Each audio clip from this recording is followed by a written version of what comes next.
கடாபியினுடைய மரணத்தின் பின்பதாகவும் ஹஸ்னி முபாரக்கினுடைய மரணத்தின் பின்பதாகவும் சதாம் ஹுசைனுடைய மரணத்தின் பின்பதாகவும் இந்த உலகம் சில உண்மைகளை பேசியது. அவர்கள் அவர்களுடைய நாடுகளை எப்படி வைத்திருந்தார்கள் என்பதை பேசியது.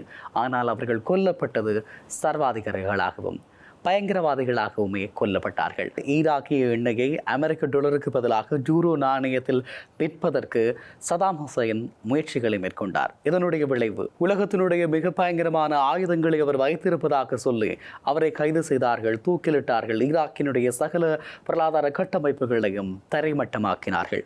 அதே போல இன்னும் சொல்லிக்கொள்ள வேண்டுமாக இருந்தால் ஆப்பிரிக்க கண்டம் முழுவதும் தங்கம் மற்றும் வெள்ளியை அடிப்படையாக கொண்ட கோல்ட் டினார் என்ற பொது நாணயத்தை கொண்டு வர முயற்சித்தார் கடாபி. இது டாலரினுடைய உலகளாவிய ஆதிக்கத்திற்கு சமப்பட்டியில் இருத்துகின்ற ஒரு விடயமாக மாறியது. ஆகவே லிபியா சிதைக்கப்பட்டு அவர் கொடூரமாக கொல்லப்பட்டார். வெனிசுலாவினுடைய அபரிமிதமான எண்ணெய் வளங்களை அமெரிக்கா டாலர் கட்டுப்பாட்டில் இருந்து விடுவித்து பெட்ரோ போன்ற முறைமைகளின் ஊடாக அதனை விற்பனை செய்வதற்கு முயற்சி செய்தார் மதுரோ. ஆகவே அவர் சிறை பிடிக்கப்பட்டிருக்கிறார். மிக விரைவிலே அவர் தூக்கிலிடப்படலாம் அல்லது வேறு விதமான தண்டனைகளுக்கு உட்படுத்தப்படலாம் என்று சொல்லப்படுகிறது.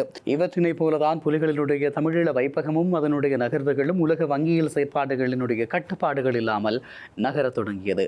உண்மையை சொல்லிக்கொள்ள வேண்டுமாக இருந்தால் டாலரினுடைய ஆதிக்கத்தை புறக்கணித்து தமக்கென்று ஒரு நாணயத்தையோ அல்லது ஒரு பண்டமாற்று முறையோ புலிகள் கையாண்டிருந்தார்களாக இருந்தால் இது தெற்காசியாவுக்கு ஒரு முன்னுதாரணமான விடயமாக மாறியிருக்கும், ஒரு பொருளாதார முன்னுதாரணமாக மாறியிருக்கும். இப்படியாக சர்வதேச பொருளாதார சக்திகள் எல்லாம் அஞ்சிக் கொண்டிருந்தன.